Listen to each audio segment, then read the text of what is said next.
Assalamualaikum, jumpa lagi dengan saya Fadlianto di channel Taretan Fadli yang insya Allah keren dan kece teman-teman. Sekarang saya lagi di taman ya, di daerah Sidoarjo, dan tempatnya ini enak banget, adem, rindang dan sepoi-sepoi, banyak suara burung. Jadi kita kalau lagi ada hal yang mengganggu pikiran biasanya datang ke sini. Karena tempat untuk menenangkan pikiran enak banget selain di masjid. Teman-teman, sahabat-sahabat, saya mau ya mengupas hal yang memang lagi rame hari ini, lagi hangatnya hari ini. Kenapa? Sekarang ini kan di tahun politik ya, apalagi sudah memasuki bulan Mei. Ini tahun dimana orang pada sibuk, tim-tim pada sibuk, dan tokoh-tokoh politik pun pada sibuk mempersiapkan diri begitu pencalekan ataupun di pilpres dan pilkada. Karena 2024 nanti kita akan menghadapi pemilu serentak, teman-teman. Jadi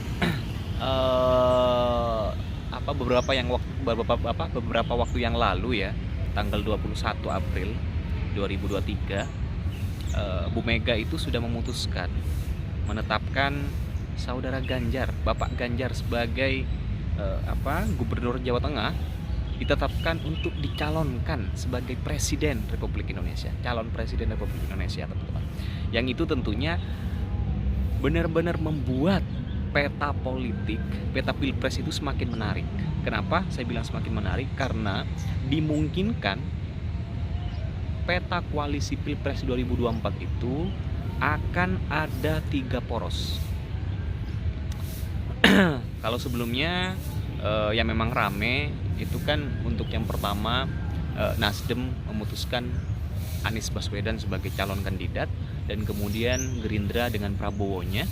Dan hari ini kita diramaikan dengan banyak berita bahwa Ganjar Pranowo yang ternyata menjadi kandidat dari partai PDIP. Ini sangat menarik kan? Karena kenapa?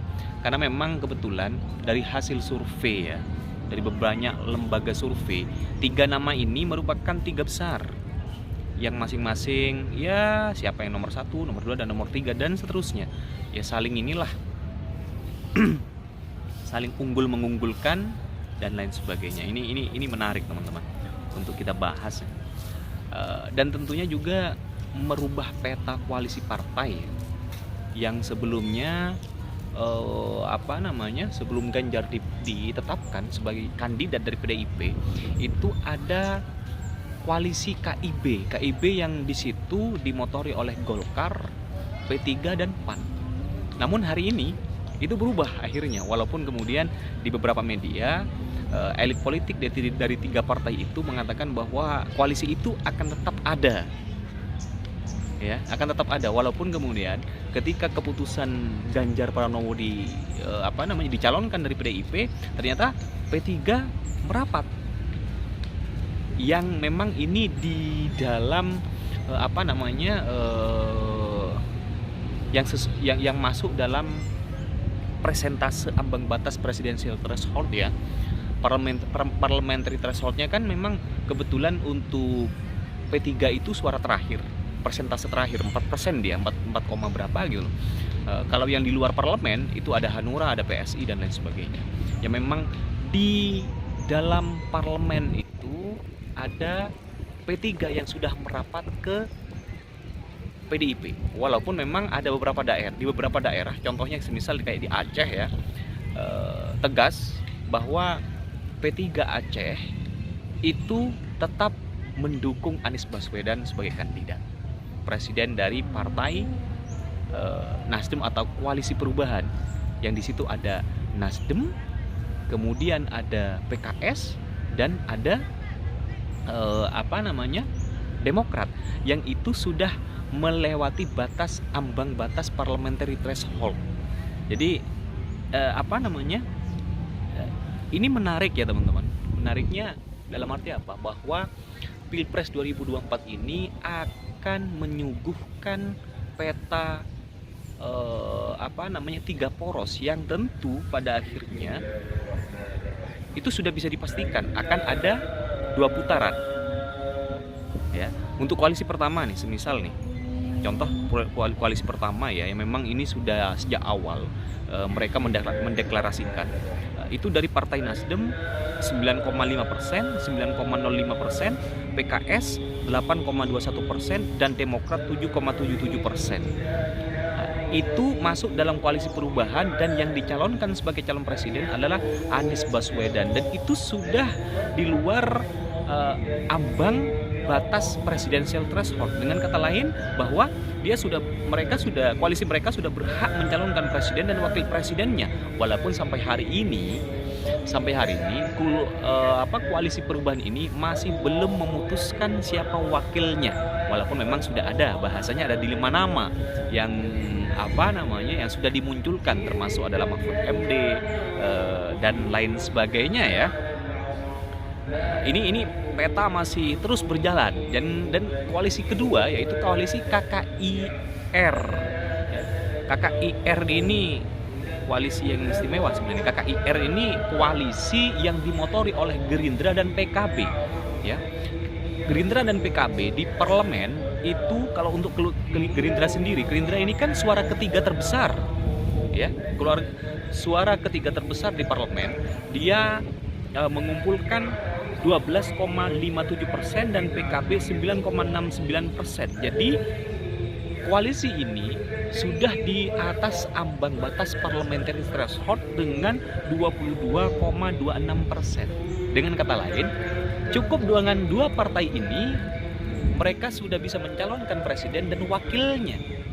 Walaupun sampai hari ini juga dari koalisi KKIR ini masih belum memutuskan siapa calon wakil presidennya, walaupun memang berhembus kemana-mana.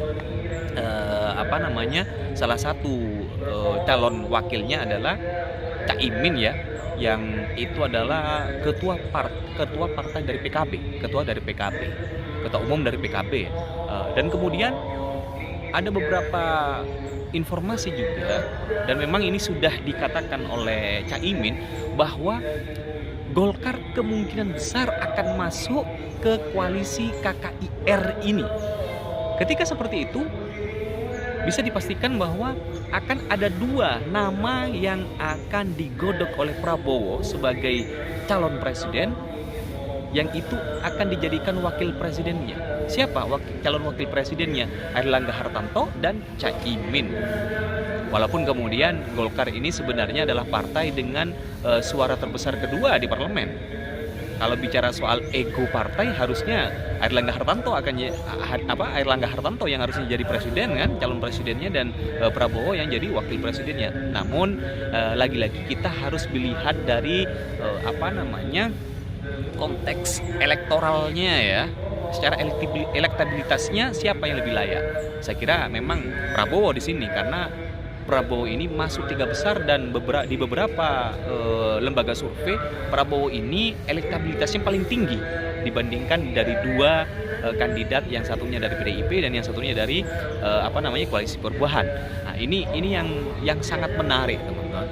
Tinggal ke depan yang harus kita cermati bersama, kita baca siapa sih kemudian calon wakil presidennya dari ketiga kandidat ini. Walaupun memang sudah berseliweran kemana-mana ya untuk untuk calon wakil presidennya. Kalau semisal yang di kalau di PDIP Ganjar Pranowo, sekjennya pun pernah bilang, beberapa waktu yang lalu berstatement bahwa wakil dari Ganjar Pranowo itu adalah orang dekat atau lingkaran Presiden Jokowi. Dengan tujuan apa? Untuk menjaga kesinambungan ketika Ganjar Pranowo ditetapkan sebagai presiden atau memenangkan kontestasi pemilu. Nah, itu.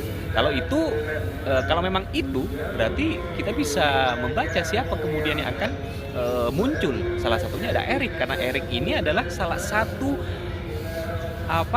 menteri kesayangannya Pak Presiden. Apalagi di beberapa waktu yang lalu Pak Erik ini juga sempat menjadi ketua ya Ketua Panitia Pelaksanaan Harlah 100 tahun NU, dan beliau juga salah satu anggota luar biasa atau anggota kehormatan dari salah satu Banom NU, yaitu Ansor. Saya kira ceruk suara Muslim Nahdien bisa didapatkan dari Erik ini, walaupun memang kemungkinan itu juga akan ada banyak penolakan juga ya dari kelompok Nahdien, apalagi yang baru-baru ini terjadi ya di Jawa Timur. Ada beberapa kelompok, ada beberapa tokoh yang kemarin saya dengar dari media massa itu mereka demo di depan kantor NU Jawa Timur, memprotes tindakan dari Erick Thohir yang menggunakan NU sebagai batu loncatan politik untuk mendapatkan untuk mendapatkan elektabilitas lah paling tidak. Nah ini kita cermati bersama teman-teman. Ini menarik teman-teman, tentunya untuk kita cermati, untuk kita telisik bareng-bareng, untuk kita diskusikan bersama ya. Peta politik ini akan semakin seru ke depannya, apalagi kalau semisal salah satu dari kandidat ini sudah memutuskan siapa wakilnya, itu akan semakin menarik. Di sini dari beberapa koalisi ini sebenarnya yang memang benar-benar belum secara resmi memutuskan itu ada 2 partai, Golkar dan PAN, walaupun sebenarnya beberapa waktu yang lalu Caimin ketika halal bihalal di kediamannya SBY, presiden mantan presiden SBY ya, beliau mengatakan bahwa Golkar ini kemungkinan akan masuk dalam koalisi besar bersama Gerindra, PKB. Ketika seperti itu berarti ada kemungkinan satu partai yang belum memutuskan siapa, yaitu PAN. Walaupun memang gelagat dari PAN ini beberapa waktu yang lalu juga, dan akhir-akhir ini juga ketua umum partainya Zulhas bilang bahwa kemungkinan PAN bisa merapat ke Ganjar Pranowo. Ketika seperti itu ya sudah, berarti bicara soal jumlah koalisi besarnya adalah PDIP dengan persentase presidensial threshold-nya paling tinggi. PDIP sendiri sudah mengantongi 22% ya, suara terbanyak di parlemen, dan dia seharusnya walaupun tanpa berkoalisi dengan partai manapun sudah berhak untuk mencalonkan sendiri presiden dan wakil presidennya. Walaupun saya kira tidak akan mungkin itu terjadi. Kenapa? Karena PDIP ini adalah partai nasionalis yang butuh suara kelompok muslim. Kenapa? Karena fenomena hari ini terjadi di Indonesia itu, apalagi mengingat dari pilkada di Jakarta, jelas. Adzan teman-teman. Kita dengarkan adzan dulu. Ini adzan asar. Karena di belakang sana ada ada Masjid Jami ya, Masjid Agung Sidoarjo.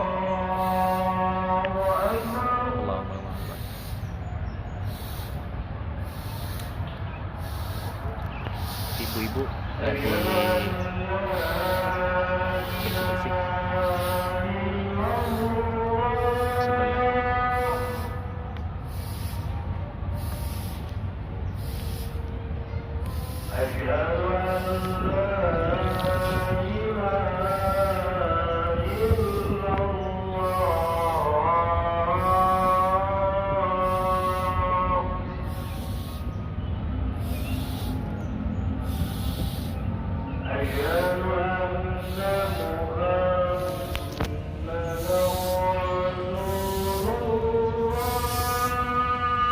Oke teman-teman, adzan ini sudah selesai, adzan asyarnya ya. Kita lanjutkan bincang-bincang kita. Tadi kita bahas soal PDIP yang sebenarnya sudah layak untuk mencalonkan sendiri calon presiden dan wakil presidennya ya. Tapi tidak mungkin kemudian mereka berangkat sendiri, dan mereka tetap akan butuh partai Islam ya. Baik itu yang di luar di dalam koalisi ataupun koalisi yang hari ini ya, ataupun yang di luar koalisi hari ini. Karena bagaimanapun mereka akan tetap belajar dari Pilkada Jakarta, teman-teman.